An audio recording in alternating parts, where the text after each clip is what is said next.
मेरे शौहर के 5 दोस्त थे। जुम्मे की रात पहले दोस्त की बीवी दूसरे दोस्त के पास जाती, उसकी बीवी उसके पास और उसकी बीवी उसके पास। शौहर ने जब मुझसे ये बात की तो मुझे बहुत गुस्सा आया और मैंने साफ इनकार कर दिया। शौहर रोज़ाना मेरी मिन्नतें करता, मेरे पाँव पकड़ता, फिर एक दिन तंग आकर मैंने हाँ कर दी। फिर शौहर के दोस्त के घर गई तो उधर मेरे होश उड़ गए। जैसे ही कमरे में दाखिल हुई मुझे पहले से पता था कि इस कमरे में जो होने वाला है बहुत बड़ा गुनाह है, बहुत बड़ी ज़लालत है, मजबूरी है। लेकिन मुझे ये नहीं पता था कि मजबूरी बुरे ख्वाब में बदल जाएगी, क्योंकि जब मैं कमरे में दाखिल हुई तो मैंने देखा कि यहाँ पे वो शख्स नहीं था जिसके पास मुझे भेजा गया था, बल्कि यहाँ पर एक लंबे कद का हबशी। मुझे हमेशा से ही मॉडर्न लड़के से शादी करने का शौक़ था। मेरा नाम नीलम है। मैं बहुत ही ज़्यादा खूबसूरत जवान थी। सबसे बड़ी बात ये थी कि बिना कोई डाइटिंग किए, बिना कोई वर्जिश किए ही मेरा वजूद बिल्कुल मॉडल जैसा था और वही मुझे सबसे ज़्यादा खूबसूरत बनाता था। जो भी मुझे देखता कहता कि आप एक्ट्रेस लगती हैं, आपको तो मॉडल होना चाहिए था। मैं बड़ी खुश होती थी। मेरी शादी एक अमीर बंदे से हो गई जिसका नाम उस्मान था। बड़ी बड़ी पार्टीज़ में जाना, बिज़नेस की बातें करना और पैसों की कोई फ़िक्र नहीं होती थी। मुझे ये ज़िंदगी बड़ी पसंद थी। अभी हमारी शादी को ज़्यादा वक्त नहीं हुआ था। उसने कहा कि एक बिज़नेस पार्टी में चलते हैं, मेरे 5 दोस्त हैं, मैं तुम्हें उन सब से मिलवाऊंगा, वहाँ उनकी बीवियाँ भी आई होंगी, तुम अच्छे से तैयार हो जाना। मैं भी ये सुनकर खुश हुई और अच्छे से तैयार हो गई। वाकई उन सब दोस्तों से मिली, वे सभी बहुत अच्छे थे, लेकिन मुझे कुछ ज़्यादा ही गौर से देख रहे थे। उनकी नज़रें मेरे लिबास पर, मेरे चेहरे पर रुक जाती थी, जैसे कोई चीज़ को तोल रहे हों। मेरे शौहर ने कान आहिस्ता से कहा कि जल रहे हैं तुमसे कि उनकी बीवियाँ देखो और तुम्हें देखो। बीवियाँ उनकी भी बुरी नहीं थी, सब मेकअप किए हुए खुश लिबास थे, लेकिन उनमें वह कुदरती बात नहीं थी जो मुझ में थी। थोड़ी देर उनके साथ बैठी वह बातें करने लगी कि आपको कैसे फिट रखने के लिए हम लोग अपने जतन करते हैं, हमें तो हमारे शौहर हमारी मर्ज़ी का खाने भी नहीं देते। एक ने हंसकर कहा कि हमें हर हफ्ते जिम जाना पड़ता है और न्यूट्रिशन वाली डाइट फॉलो करनी पड़ती है। दूसरी बोली, अगर हमने तली हुई चीज़ें खा ली तो अगले दिन शौहर की डांट सुननी पड़ती है। मैंने हंसते हुए कहा कि ऐसा क्यों, फिर अमीर होने का क्या फ़ायदा जब बंदा अपनी मर्ज़ी का खाना ही ना खा सके। वो कहने लगी कि तुम नहीं समझोगी, लेकिन कुछ वक्त बाद समझ जाओगी। उनके लहजे में एक ऐसी बात थी जिसे मैं समझ तो गई थी लेकिन यकीन नहीं किया। फिर पार्टी ख़त्म होने के करीब थी, सब लोग गाड़ियाँ निकाल रहे थे। मैं अपने शौहर के साथ बाहर आई तो एक अजीब सा मंजर देखा। मेरे शौहर ने जिस तरफ तारुफ करवाया था उस हिसाब से उस औरत को दूसरे आदमी के साथ जाना चाहिए था और उस औरत को उस आदमी के साथ जाना चाहिए था, लेकिन वे गलत आदमी के साथ गाड़ी में बैठकर बड़ी इत्मीनान से जा रही थी। वो हंस रही थी, एक दूसरे के शानों पर हाथ रख रही थी, जैसे उनके दरमियान कोई झिझक या हद बाकी ही ना हो। मैंने हैरत से अपने शौहर को देखा तो वो फ़ोन में मसरूफ़ था, जैसे उससे कोई फ़र्क ना पड़ता हो। जो अजीब सा लगा। मेरे दिल में सवाल उठा कि अगर मैं किसी दोस्त के शौहर के साथ यूँ गाड़ी में बैठ जाऊँ तो मेरे शौहर कभी बर्दाश्त करेगा? वो तो मुझे अकेले बाहर जाने नहीं देता, रात को किसी मर्द के साथ गाड़ी में बैठने देना तो दूर की बात है। मैंने उस वक्त कुछ ना कहा। मुझे लगा कि शायद गाड़ी ख़राब हो गई होगी या किसी ने दरमियान में उतरना होगा। लेकिन जब अगले 2 दिन पार्टीज़ में मैंने यही मंजर देखा तो मेरा शक यकीन में बदलने लगा। हर बार जिसकी बीवी थी वो आती अपने शौहर के साथ थी, लेकिन ज़्यादा दूसरे के शौहर के साथ थी। कुछ की नज़रें मिलती थी, कुछ के हाथ एक दूसरे के हाथों पर रुके रहते थे और सबके चेहरों पर एक अजीब सी चमक होती थी, जैसे वे सब किसी खुफिया खेल का हिस्सा हो। अब मुझे मामला गड़बड़ लगने लगा। मेरी नींदें उड़ने लगी थी, दिल में वसवसे आने लगे कि कहीं मेरा शौहर भी तो उन सब की तरह नहीं। मैंने सोचा कि अगली पार्टी में सब कुछ अपनी आंखों से देखूंगी ताकि मुझे असल हकीकत का पता चल सके। मैंने अपने शौहर से ये बात पूछी तो उसने वही बात गोल कर दी। उसने कहा कि नहीं, ऐसा नहीं है, वो गाड़ी ख़राब थी और एक दूसरे के घर के साथ ही रहते हैं, इसलिए ऐसा हो रहा था। मैंने कहा कि लेकिन दोनों गाड़ियाँ तो जा रही थी, तो फिर जो जिसकी बीवी थी वो उसके साथ ही क्यों नहीं बैठी? मेरे शौहर ने कहा कि ये छोड़ो, ऐसा ही होगा, कोई मसला हमें क्या। ये देखो मैं तुम्हें कुछ दिखाता हूँ। उसने मुझे एक तस्वीर दिखाई। मैंने देखा तो तस्वीर में एक सियाम आदमी खड़ा था। उसका कद गैर मामूली तौर पर लंबा था, चेहरे पर गहरी दाढ़ी थी, आंखों में एक अजीब सी चमक थी जैसे किसी ने आग भरी हो। मैंने कहा कि ये कौन है? मेरे शौहर ने हंसते हुए कहा कि ये जिन नहीं है, ये हबशी है। इसका कद 7 फीट है और ये हमारे मुल्क में इन्वेस्टमेंट कर रहा है। मैंने हैरत से कहा कि इतना लंबा आदमी और इतना दौलतमंद। तो मेरे शौहर ने कहा कि हाँ, तुम्हें पता है कि इसकी बहुत सी कंपनियां हैं। मैंने फ़ौरन पूछा कि किसकी कंपनी में? तो कहने लगा कि हमारी कंपनी में। मैं ये सुनकर हैरान रह गई। मैंने कहा कि अच्छा, फिर तो ये बहुत बड़ी पार्टी है। तो शौहर ने कहा कि हाँ, लेकिन अभी हमारी कंपनी के साथ इन्वेस्टमेंट करने के लिए ऑफिशियली नहीं माना, उसको खुश करना पड़ेगा। मैंने मुस्कुराते हुए कहा कि उनकी तो खुशी खुराक में ही होती है, अच्छा सा खाना बनाए तो खुश हो जाएगा। शौहर हंसने लगा और उसने कहा कि काश इतना आसान होता। इतना आसान नहीं है, लेकिन सोच रहे हैं कि इसे किस तरह खुश करे। उसके लहजे में कुछ ऐसा था जो मुझे समझ ना आया, जैसे वे बात छुपा रहा हो, जैसे वो कोई ऐसी बात ना कह देना चाहता हो जो मुझे परेशान करे। खैर, हफ्ते बाद एक बहुत बड़ी पार्टी है, उसके लिए तैयार हो जाना है। तो मैं चलो तुम्हें शॉपिंग पे ले चलता हूँ।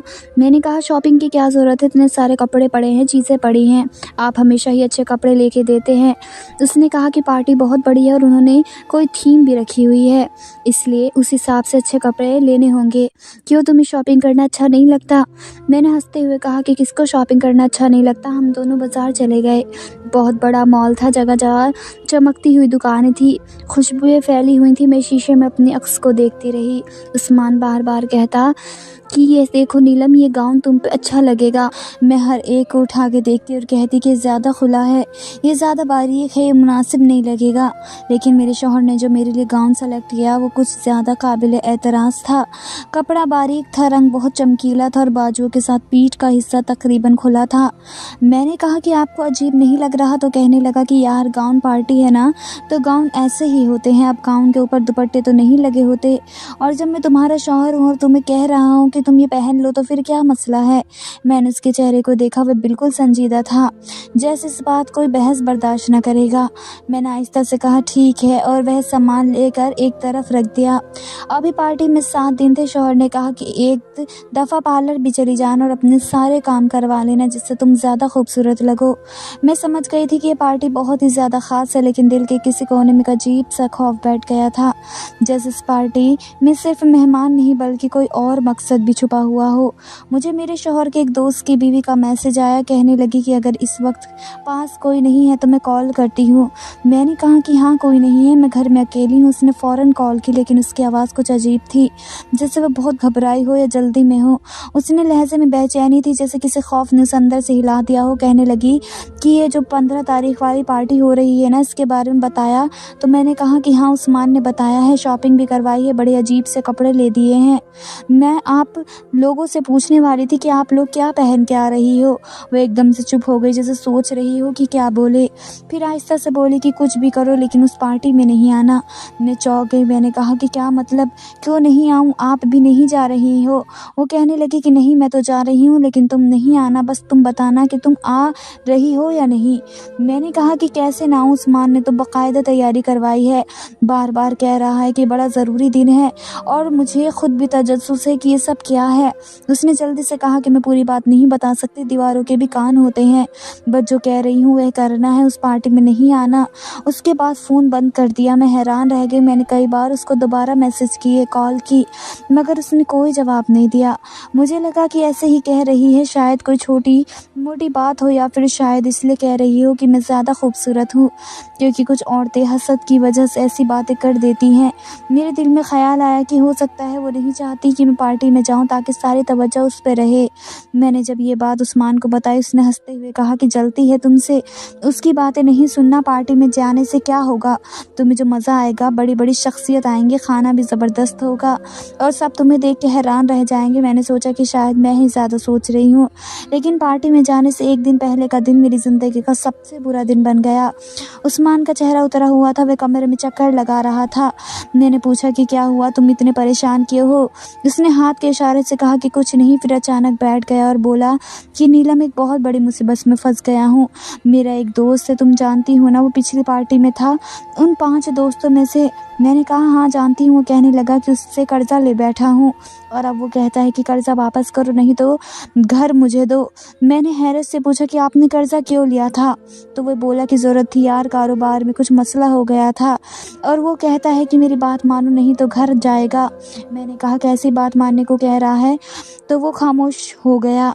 मैंने बार बार पूछा तुम चुप क्यों हो? फिर आहिस्ता से बोला कि वो तुम पर मर मिटा है। कहता है कि नीलम एक रात मेरे साथ गुजार ले तो मैं कर्ज़ा माफ़ कर दूंगा। मैं सुनकर सत्ते में आ गई, जैसे ज़मीन मेरे कदमों के नीचे से निकल गई हो। मैंने कहा कि तुमने उससे बात की भी कैसे? तुम सोच भी कैसे सकते हो? उसने कहा कि गुस्सा मत करो, मेरी बात तो सुनो, सिर्फ ये एक रात की बात है, कुछ नहीं होगा।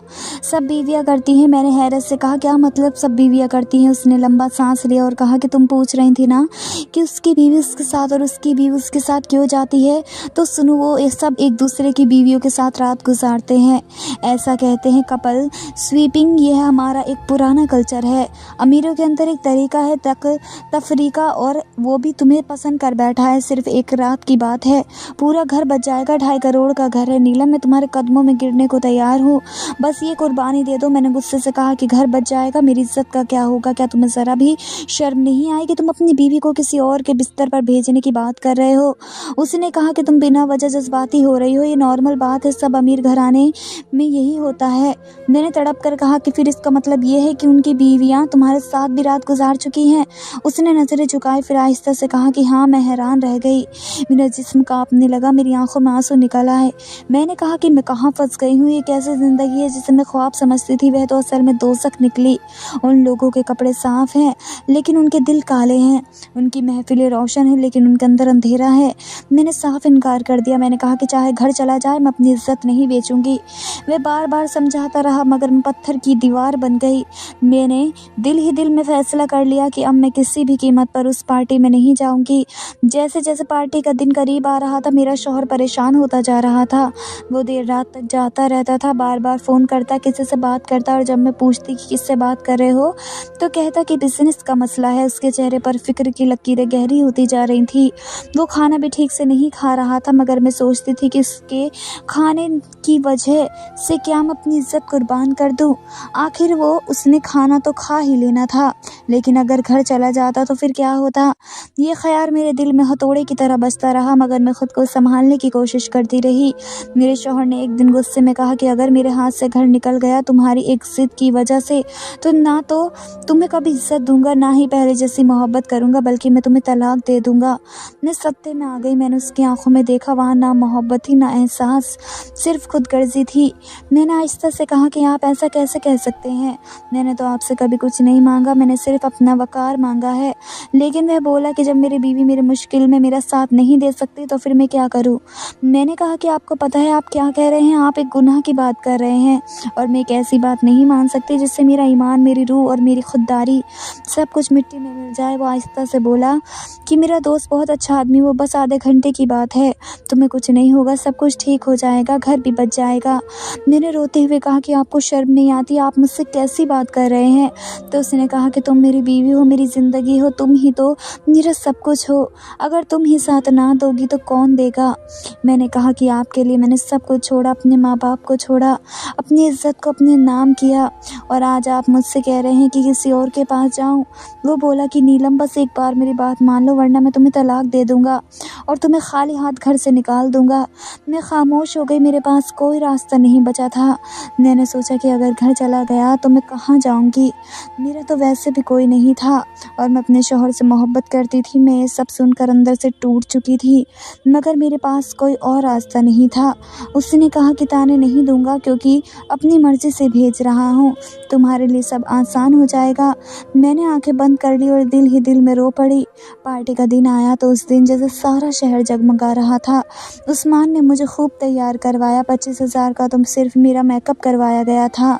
इतने बड़े ब्यूटी पार्लर में मैंने कभी कदम नहीं रखा था। 4 लड़कियां मेरे इर्द गिर्द खड़ी थी, बाल समा रही थी, लिपस्टिक लगा रही थी, पाउडर लगा रही थी, और हर थोड़ी देर बाद कहती कि आप तो बहुत हसीन हैं, आप तो बिल्कुल फिल्मी हीरोइन लग रही हैं। मैं मुस्कुरा तो रही थी मगर दिल के अंदर एक तूफान बरपा था। सूट मेरा पहले ही महंगा था, लेकिन मैं सोच रही थी कि ये कपड़े मैं खुशी से पहन रही हूँ या अपनी तबाही के रास्ते पर। जब मैं घर वापस आई तो आईने के सामने खड़ी हुई खुद को देखा तो खुद से नफरत सी महसूस हुई। मैंने कहा कि आपके दोस्त ने तो मुझे पहले भी देखा हुआ है, फिर इतना तैयार करने की क्यों ज़रूरत है। तो कहने लगा, उसने खुद कहा है कि अच्छे से तैयार करवा के लाना। मैंने चौंक कर कहा, तो इसलिए आप शॉपिंग करवा रहे थे, इसलिए सब कुछ हो रहा था। तो उसने मेरी आंखों में देखते हुए कहा कि देखो, मुझे मुसीबत में नहीं डालो, मैं कुछ भी बोलूँगा तो मैं बुरा ही लगूंगा। तुम बस आज के दिन के लिए मेरी बात मान लो, बाकी सब मैं संभाल लूँगा। मैं चुप हो गई। दिल जैसे पत्थर बन गया। वो मेरे पास आकर बोला कि तुम बहुत प्यारी लग रही हो, तुम्हें देख के हर कोई हैरान रह जाएगा। फिर हम लोग पार्टी के लिए निकल गए। रास्ते में म्यूजिक बज रहा था, लेकिन मेरे कानों में कोई आवाज़ नहीं जा रही थी। मैं खिड़की से बाहर अंधेरी सड़कों को देखती रही। हर मोड़ पर दिल धड़कता था, जैसे मुझे किसी अंधेरे में धकेलने के लिए गाड़ी दौड़ रही हो। पार्टी वाकई बहुत खूबसूरत थी। बड़ी बड़ी गाड़ियाँ लगी थी, रंग रंग की रोशनियों से सारा हॉल जगमगा रहा था। हर तरफ खुशबू फैली हुई थी। अमीर लोग मुस्कुरा रहे थे, गले मिल रहे थे, और मैं एक ऐसी दुनिया में दाखिल हो चुकी थी जहाँ सबके चेहरे रोशन थे मगर दिल मुर्दा थे। कुछ देर बाद उस्मान के दोस्त ने हमें आकर सलाम किया। उसने मुस्कुरा के मेरी तरफ देखा और बोला कि आप बहुत हसीन लग रही हैं। उस्मान ने कहा कि मैंने कहा था ना तुम्हें नीलम बहुत ख़ास है। फिर उसने आहिस्ते से कहा कि मेरा कमरा ऊपर है। मैं चौंक कर उस्मान की तरफ देखा। उसने नज़रें चुराईं और बोला कि वो यहीं पर है, बस तुम अंदर चले जाओ। मैंने कहा कि आप किस किस्म के इंसान हैं। मैं रोने लगी तो वह बोला, अरे रो क्यों रही हूँ, मेकअप ख़राब हो जाएगा, 25,000 का मेकअप है। मैंने उसकी तरफ देखा तो लगा जैसे मैं किसी अनजाने इंसान के साथ खड़ी हूँ। वह मेरा शौहर नहीं और कोई और है। मैं समझ गई थी कि मेरे लिए एक तरफ कुआं और एक तरफ खाई है। उस आदमी ने मेरी बात नहीं मानी। उसको एहसास भी नहीं होना। उसको एहसास होता तो 1 हफ्ते से मुझे किसी गैर आदमी के पास भेजने के लिए तैयारियां ना करवाता। मैंने सोचा कि बस जिस तरह ये सब शुरू होगा उसी तरह ख़त्म भी हो जाएगा। एक दफ़ा शुरू हो जाए तो ख़त्म हो ही जाएगा। चली जाती हूँ और उसको अपनी ज़िंदगी का बुरा ख्वाब समझ के भूल जाती हूँ। मुझे कमरे में भेजकर मेरे शौहर ने शायद बाहर से लॉक भी लगा दिया था। मैंने दरवाज़ा बंद होने की आवाज़ सुनी तो एक लम्हे को चौंक गई। दिल जैसे किसी अंधेरे में धड़क उठा। मैंने इर्द गिर्द देखा। कमरा बहुत सजा हुआ था, पर्दे महंगे, कालीन नया, और फ़िज़ा में एक अजीब सा बोझलपन था, जैसे हवा भी रुक गई हो। मैं चंद कदम आगे बढ़ी तो सामने का मंजर देखकर मेरे पैरों तले से ज़मीन निकल गई। वहाँ मेरे शौहर का दोस्त नहीं बल्कि वही हबशी खड़ा हुआ था जो पिछले दिनों पार्टी में मुझे अजीब नज़रों से देख रहा था।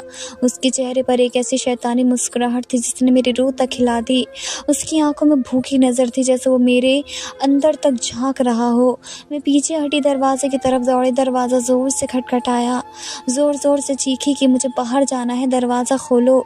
लेकिन बाहर से कोई जवाब नहीं आया। मैंने दोबारा दरवाजे पर ज़ोर मारा, लेकिन वह बंद था। मुझे एहसास हुआ कि मेरा शौहर खुद दरवाजे के बाहर खड़ा है और जानबूझकर लॉक लगा दिया है। मैंने रोते हुए कहा, दरवाज़ा खोलो, ये सब क्या है? लेकिन कोई जवाब नहीं आया। मैंने उस लम्हे अपने वजूद को टूटता महसूस किया। मुझे अपनी उस दोस्त की बीवी की बात याद आ गई जो पार्टी से पहले कह रही थी कि कुछ भी हो इस पार्टी में नहीं जाना। उस वक्त मैंने उसकी बात को मजाक समझा था, लेकिन अब समझ आई कि वो मुझे खबरदार कर रही थी। वो सब कुछ जानती थी कि मेरे शौहर और उसके दोस्त क्या खेल खेलने जा रहे हैं। मैंने दीवार के साथ टेक लगा ली। मेरा जिस्म काँप रहा था, दिल धड़कने लगा, मैं जैसे अभी बंद हो जाएगा। हबशी बात आहिस्ता आहिस्ता मेरी तरफ बढ़ने लगा। उसके कदमों की आवाज़ मेरे कानों में गूंजने लगी।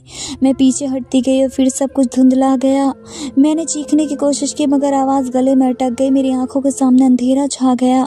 जब आँख खुली तो मैं अस्पताल के बिस्तर पर थी। रोशनी आंखों में चुभ रही थी, जिसमें परपट्टी के नीचे दर्द की एक लहर थी। मैंने इर्द गिर्द देखा तो मेरा शौहर बैठा था। उसके चेहरे पर मसनूई नरमी थी।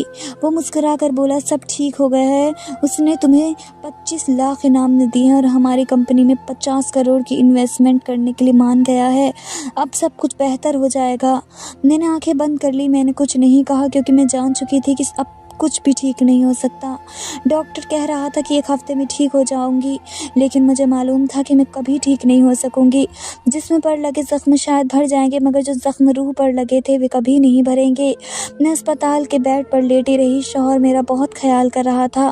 फूल लाता था, दवाएं वक्त पर देता था, लेकिन मैं अंदर से खाली हो चुकी थी। मेरे दिल में अब उसके लिए कोई एहसास नहीं था, सिर्फ नफरत थी।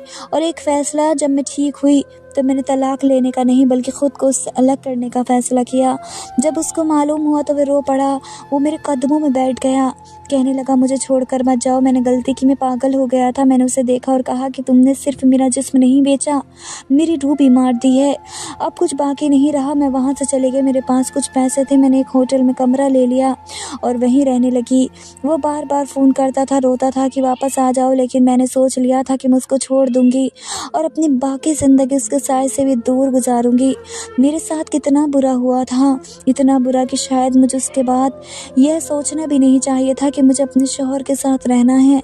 लेकिन अभी तक मैं ये फ़ैसला नहीं कर पाई थी, अभी तक मैं उसे नहीं कह पाई थी कि मुझे तलाक दे दो, क्योंकि ये कोई फ़िल्म नहीं थी, ना कोई ड्रामा था, ना कोई कहानी, बल्कि मेरी अपनी ज़िंदगी थी। और ज़िंदगी में ऐसा नहीं होता कि जल्दी जल्दी रिश्ते ख़त्म हो जाएं। इंसान चाह कर भी सब कुछ एकदम ख़त्म नहीं कर पाता। उसने मुझे किसी और के सामने पेश किया था, बाकायदा प्लानिंग बनाकर मुझे धोखा दिया था। लेकिन फिर भी मैं सोच रही थी कि शायद वो बदल गया है, शायद अब दोबारा ऐसा नहीं करेगा। लेकिन अगर वो मुझे अपनी इज़्ज़त समझता तो कभी मेरी ज़िंदगी में इतना बड़ा तूफ़ान पैदा ना करता। मैं अभी भी सोच में थी कि क्या करूँ, क्या फ़ैसला लूँ। फ़ोन मुसलसल आता रहता था, जब भी उसका नाम मोबाइल पर चमकता मेरा दिल काँप उठता। मैं फ़ोन नहीं उठाती, वो मैसेज छोड़ता कि माफ़ कर दो, मैं बदल जाऊँगा, जो कहोगी वही करूँगा, जैसा कहोगे वैसा बन जाऊँगा, दूसरे शहर ले चलूँगा, बस मुझे छोड़ कर मत जाओ। मैं घंटों उसके मैसेज पढ़ती रहती थी और ख़ुद से लड़ती रहती। मेरा दिल कहता कि सब ख़त्म कर दो, लेकिन दिमाग कहता कि शायद ये सच में बदल गया है। मैंने आखिरकार उसकी बात मान ली, सोचा कि शायद वह वाकई सुधर गया है और वह उसकी पहली और आखिरी गलती थी। 1 साल बहुत खुशी से गुजरा। वह मेरा ख्याल रखता था, मेरी पसंद का खाना बनवाता, कहीं जाने को कहती तो ले जाता, सब कुछ ठीक लग रहा था। लेकिन 1 साल बाद वही कहानी फिर से शुरू हो गई। उसने एक दिन आकर कहा कि वे मेरा एक बॉस है, अगर तुम उसको खुश कर दो तो हमारा मसला हल हो जाएगा। मैंने उसे खामोशी से देखा, दिल के अंदर जैसे एक तूफ़ान उठा, लेकिन मैंने कोई रद्द-ए-अमल नहीं किया। मैंने कहा ठीक है, आप जैसा कहेंगे वैसा ही करूँगी, लेकिन मुझे भी हिस्सा चाहिए। उसने फ़ौरन कहा कि अभी तुम्हारे अकाउंट में 50 लाख भेज देता हूँ। मैंने कहा ठीक है। उसने फिर से मेरी शॉपिंग करवाई, नए कपड़े दिलवाए, ज़ेवरात लिए, मेकअप करवाया जैसे पहले किया था। लेकिन इस बार मेरे दिमाग में एक अलग प्लान था। मैंने पुलिस को पहले ही इत्तला दे दी थी, एक NGO से भी राब्ता कर लिया था और मैं सारे सबूत इकट्ठा कर रही थी। मोबाइल की रिकॉर्डिंग, मैसेजेस, सब कुछ मैंने महफूज किया हुआ था। जब वह दिन आया, मैं उस कमरे में दाखिल हुई जहाँ पर एक और शख्स मौजूद था, तो ठीक उसी लम्हे पुलिस ने छापा मार दिया, कमरे का दरवाज़ा तोड़ा और सबको पकड़ लिया। मेरे शौहर को भी गिरफ्तार कर लिया गया, उसके साथी को भी और बाकी लोगों को भी। सबके चेहरे के रंग उड़ गए। मैंने पुलिस के सामने बयान दिया कि ये लोग मेरी इज्जत पर हमला करना चाहते थे, ये एक मुजरिम, जुर्म मुलव्विस है। उसके बाद उन सबके घर और दफ्तर की तलाशी ली गई, फाइलें खुल गई, बैंक अकाउंट्स चेक हुए तो पता चला कि उन सब की कमाई हराम की थी, नाजायज़ कामों से कमाए हुए पैसे थे। उनके झूठे कारोबार के राज खुल गए और ये सब कानून के हत्थे चढ़ गए। उनमें मेरा शौहर भी शामिल था और मैंने पहली बार महसूस किया कि मैंने देर से ही सही मगर इंसाफ के कहा रास्ते का इंतखाब किया था। मैंने अपने शौहर पर खुला का केस किया और मेरा आखिरी फ़ैसला था। मैं थक चुकी थी, मैं हर रात जाग जाग कर रोती रही और अब मैंने सोच लिया था कि चाहे दुनिया का कोई भी कुछ भी कहे, मैं रिश्ता ख़त्म करके रहूँगी। जब मैं अदालत में उसके सामने पहुँची तो उसने मेरी तरफ देखा और तंज़ी अंदाज में मुस्कुराया, कहने लगा तुमने अच्छा नहीं किया मेरे साथ, अगर मैं पैसा कमाता तो हम दोनों ने मिलकर खाने थे। मैंने उसकी आंखों में देखकर कहा कि आईना तुम मेरी दलाली करते। उसके चेहरे पर एकदम गुस्से के आसार उभरे। वो चिल्लाने लगा, गालियाँ देने लगा। मैं खामोश खड़ी रही और बस इतना कहा कि तुमने भी मुझे धोखा दिया था, मैंने भी तुम्हें धोखा दिया, ये सब बराबर। अब मैं तुम्हारे रिश्ते से आज़ाद हो गई हूँ। अदालत का फैसला मेरे हक़ में आया। मैंने वही 50 लाख जो उसने मेरे अकाउंट में भेजे थे, उन पैसों से अपनी नई ज़िंदगी शुरू की। मैंने एक छोटा सा घर किराए पर लिया, उनके साथ ही एक जनरल स्टोर खोल लिया। मैंने फ़ैसला किया कि इस दुकान में सिर्फ औरतें आएंगी और औरतों का ही सामान रखा जाएगा, कपड़े, बच्चों का दूध, औरतें के पर्स, चूड़ियाँ और छोटी छोटी घरेलू चीज़ें, ये सब मैंने रखना शुरू किया। मेरे पास इतनी बचत थी कि मैंने 2 ख़वातीन को भी काम पर रख लिया जो दुकान संभालती थी। मैं सुबह शाम खुद भी काम करती थी। बच्चे मोहल्ले के छोटे छोटे आते थे, उनके लिए मैंने दुकान के एक कोने में छोटा सा हिस्सा बना लिया जहाँ टॉफ़ी, चॉकलेट और खिलौने रखे हुए थे। शुरू में बहुत मुश्किल वक्त गुजरा, मुझे समझ नहीं आता था कि कहाँ से सामान मंगवाऊँ, कहाँ से कस्टमर बढ़ाऊँ, लेकिन आहिस्ता आहिस्ता दुकान चलने लगी। लोग मेरी ईमानदारी की तारीफ़ करने लगे। औरतें कहती थी कि तुम्हारे यहाँ आकर सुकून मिलता है, कोई मर्द मर्दों की गंदी नज़र नहीं होती, कोई खौफ नहीं होता। मैं उनकी बातें सुनती थी और अंदर से मुस्कुरा देती थी कि काश मेरे शौहर ने यही सोचा होता तो आज मेरी ज़िंदगी कुछ और होती। मैंने दुकान का नाम रखा था इज़्ज़त बज़्म, क्योंकि मैं चाहती थी कि मेरी ज़िंदगी की सबसे कीमती चीज़ इज़्ज़त दोबारा ज़िंदा हो। दिन गुजरते गए, महीने बदल गए और मैं अपने काम में मगन हो गई। मैंने अब किसी मर्द में से उम्मीद रखना छोड़ दिया था। मैंने अपनी दुनिया खुद बनाई थी, मैं खुद कमाती थी, खुद खर्च करती थी, खुद फैसले करती थी, किसी पर इन्हिसार नहीं करती थी। हर नमाज में बस एक दुआ मांगती थी कि परवरदिगार मुझे साबित कदम रखना, मुझे किसी के सामने हाथ फैलाने की ज़रूरत ना पड़े। मेरी माँ अक्सर कहती थी कि तलाक के बाद औरत की ज़िंदगी ख़त्म हो जाती है, लेकिन मुझे लगा कि मेरी ज़िंदगी तो अब शुरू हुई है। अब मैं वो औरत नहीं थी जो किसी की मर्ज़ी पर अपनी सांसें गिनती थी। अब मैं वो औरत थी जो खुद अपनी सांसों की मालिक थी। कभी कभार रात को जब दुकान बंद करके घर आती तो तन्हाई महसूस होती थी। कभी सोचती कि अगर मेरा शौहर बदल जाता तो शायद आज मैं किसी और रास्ते पर होती, लेकिन अगले ही लम्हे अपने चेहरे को आईने में देखती और कहती, नहीं, तुमने सही किया। अगर वे बदलना चाहता तो पहली बार के बाद बदल जाता। दूसरी बार फिर से वही गुनाह किया, फिर से वही नापाक हरकत दोहराना चाही तो फिर मैं क्यों रुकती। इस रिश्ते में औरत को इज़्ज़त सिर्फ उस वक्त मिलती है जब वो अपनी इज़्ज़त की कीमत खुद पहचानती है। मैंने वो कीमत पहचान ली थी। एक दिन वो अदालत के बाहर मिला, शायद किसी दूसरे केस के लिए आया था। मेरी तरफ देखकर कहने लगा कि तुमने मेरी याद नहीं आती। मैंने कहा कि आती है, लेकिन अब वो याद दर्द बनकर नहीं आती, सबक बनकर आती है। वो सर झुकाकर चला गया। मैं चंद लम्हों तक उसे देखती रही, फिर दुकान की तरफ वापस आ गई, क्योंकि अब मेरी दुनिया वो छोटा सा जनरल स्टोर था जहाँ हर औरत आकर मुतमईन होती थी, जहाँ कोई खौफ नहीं था, जहाँ सिर्फ इज़्ज़त थी। मैं अब अपनी ज़िंदगी से मुतमईन थी। दुकान के साथ वाले कमरे में रहती थी, सुबह से शाम तक काम करती थी, शाम को दरूद पढ़ती थी, दुआएं मांगती थी। मैंने अपने गुनाहों की माफ़ी मांगी। मैंने अपने शौहर को भी माफ़ कर दिया था, क्योंकि मैं जानती थी कि अगर मैंने उसे माफ़ ना किया तो मेरी रूह कभी आज़ाद नहीं होगी। मैंने खुद से वादा किया कि अब किसी मर्द की गुलाम नहीं बनूंगी। कुछ वक्त गुजरा तो मेरा स्टोर शहर की औरतों में मशहूर हो गया। औरतें दूर दूर से आने लगी। मैंने अपने स्टोर के बाहर बोर्ड लगवा दिया कि यह जगह सिर्फ इज़्ज़तदार औरतों के लिए है, यहाँ उनकी इज़्ज़त महफूज है। मैंने 2 लड़कियों को काम सिखाया और उन्हें अपना स्टोर चलाने के लिए अलग शाख खोलने को कहा। वो अब अपनी कमाई पर ज़िंदा थी। मैंने उनकी आंखों में वही चमक देखी जो कभी मेरी आंखों में थी। मैंने सोचा कि अगर मैं इस रिश्ते में रहती तो शायद मैं कभी हमेशा अंधेरों में ही रहती, लेकिन अब मैं रोशनी में थी। मुझे नहीं पता कि मैंने सही किया या गलत, लेकिन मुझे ये ज़रूर पता है कि मैंने वही किया जो एक गैरतमंद औरत को करना चाहिए था। लोग कहते हैं कि शौहर को छोड़ देने में जल्दी नहीं करनी चाहिए। मैंने भी जल्दी नहीं की थी। मैंने बर्दाश्त किया था, सब्र किया था, मौका दिया था, लेकिन जब उसने दोबारा वही गुनाह किया तो मैंने अपनी आखिरी ताकत जमा करके उस रिश्ते से निकलने का फ़ैसला किया।